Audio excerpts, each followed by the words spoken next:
ಕಾಂಗ್ರೆಸ್ ದುಷ್ಟ ರಾಜಕಾರಣ ಮಾಡಿದೆ. ನಮ್ಮಿಬ್ಬರು ಶಾಸಕರ ಮತವನ್ನ ಪಡೆಯೋದಕ್ಕೋಸ್ಕರ ಕಾಂಗ್ರೆಸ್ನಿಂದ ದುಷ್ಟ ರಾಜಕಾರಣ. ಕಾಂಗ್ರೆಸ್ನ ವಿರುದ್ಧ ಕಿಡಿಕಾರಿದ್ದಾರೆ ಎಂಎಲ್ಸಿ ರವಿಕುಮಾರ್ ಅವರು.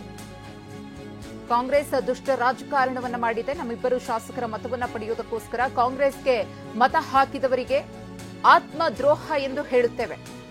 ಅವರಾಗಿಯೇ ಬಂದು ಪಕ್ಷವನ್ನ ಸೇರ್ಕೊಂಡ್ರು, ಅಧಿಕಾರವನ್ನ ಅನುಭವಿಸಿದ್ರು. ಮುಂದಿನ ದಿನಗಳಲ್ಲಿ ಆ ಎರಡು ಕ್ಷೇತ್ರದಲ್ಲಿ ನಾವು ಗೆಲ್ತೇವೆ ಎಂದಿದ್ದಾರೆ ರವಿಕುಮಾರ್ ಅವರು. ಎಸ್ಟಿ ಸೋಮಶೇಖರ್, ಶಿವರಾಮ್ ಹೆಬ್ಬಾರ್ ಬಗ್ಗೆ ಕ್ರಮವನ್ನ ಕೈಗೊಳ್ಳುವ ಬಗ್ಗೆಯೂ ಕೂಡ ನಿರ್ಧರಿಸಲಾಗುತ್ತೆ ಎಂದಿದ್ದಾರೆ. ಹೆಬ್ಬಾರ್ ಅವರು ಮತದಾನವನ್ನು ಮಾಡಿಲ್ಲ ಅಂತ ನಾನು ಕೇಳಿದ್ದೇನೆ.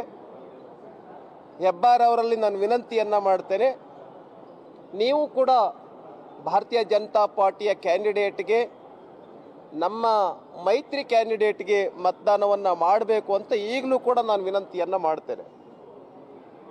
ಆದರೆ ಕಾಂಗ್ರೆಸ್ ಪಾರ್ಟಿಯ ನೀಚ ರಾಜಕಾರಣಕ್ಕೆ ಈ ರೀತಿ ಬಲಿಯಾಗ್ತಕ್ಕಂಥದ್ದನ್ನು ಇಡೀ ಕರ್ನಾಟಕ ರಾಜ್ಯದ ಜನ ನೋಡ್ತಾ ಇದ್ದಾರೆ.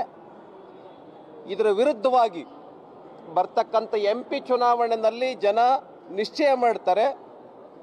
ಓಕೆ, ನಾವು ನಿರೀಕ್ಷೆ ಮಾಡಿರಲಿಲ್ಲ ಈ ಥರ ಆಗುತ್ತೆ ಅಂತೇಳಿ, ನಮ್ಮ ಇಬ್ಬರು ಮತದಾರರು ಹಿಂಗೆ ಮಾಡ್ತಾರೆ ಅಂಥೇಳಿ. ಒಬ್ಬರಂತೂ ವಿರುದ್ಧ ಹಾಕಿದ್ದಾರೆ, ಅವರು ಇನ್ನೊಬ್ಬರು ವಿರುದ್ಧ ಹಾಕ್ಲಿಕ್ಕಿಲ್ಲ ಅಂತಲೇ ಈಗಲೂ ಕೂಡ ನಾನು ಭಾವಿಸ್ತೇನೆ.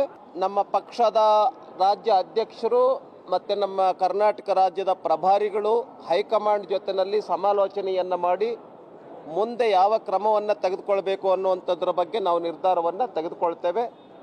ದೂರು ಸಲ್ಲಿಸೋದ್ರ ಬಗ್ಗೆ, ಪಕ್ಷಾಂತರ ನಿಷೇಧ ಕಾಯ್ದೆಯನ್ನು ಕೂಡ ನಮ್ಮ ಮುಂದೆ ಇಟ್ಕೊಂಡು ಯಾವ ಕ್ರಮವನ್ನು ತೆಗೆದುಕೊಳ್ಳಬಹುದು ಅನ್ನುವಂಥದ್ರ ಬಗ್ಗೆ ನಮ್ಮ ವಕೀಲರ ಜೊತೆಯಲ್ಲಿ ಸಮಾಲೋಚನೆಯನ್ನು ಮಾಡಿ